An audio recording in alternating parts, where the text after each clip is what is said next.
చలికాలం అని వేడి నీటి స్నానం చేస్తున్నారా? అయితే మన శరీరంలో ఏం జరుగుతుందో తెలుసా? చలికాలంలో చలిని భరించలేని వారు వేడి నీటితో చేస్తారు. దీనివల్ల కలిగే లాభాలు, నష్టాలను తెలుసుకుందాం. వేడి నీటి స్నానం చేయడం వల్ల కలిగే లాభాలు. చలికాలంలో శరీరం వేడెక్కడానికి ఇది సహాయపడుతుంది. వేడి నీరు కండరాలను సడలిస్తుంది. వేడి నీటి స్నానం చేయడం వల్ల మనసు ప్రశాంతంగా ఉంటుంది. వేడి నీరు నిద్రను ప్రేరేపిస్తుంది. వేడి నీటి స్నానం చేయడం వల్ల కలిగే నష్టాలు. వేడి నీరు చర్మంలోని నూనెను తీసేసి పొడిగా చేస్తుంది. దీనివల్ల దురద, చికాకు, పగుళ్ళు ఏర్పడతాయి. అధిక ఉష్ణోగ్రత చర్మాన్ని ఎర్రబడేలా చేస్తుంది. వేడి నీరు జుట్టును పొడిగా చేసి జుట్టు రాలడానికి కారణమవుతుంది.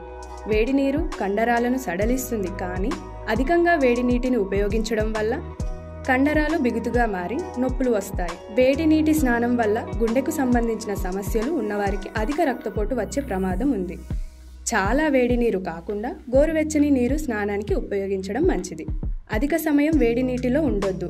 అయితే చర్మ సమస్యలు ఉన్నవారు వైద్యుని సలహా తీసుకోవడం మంచిది.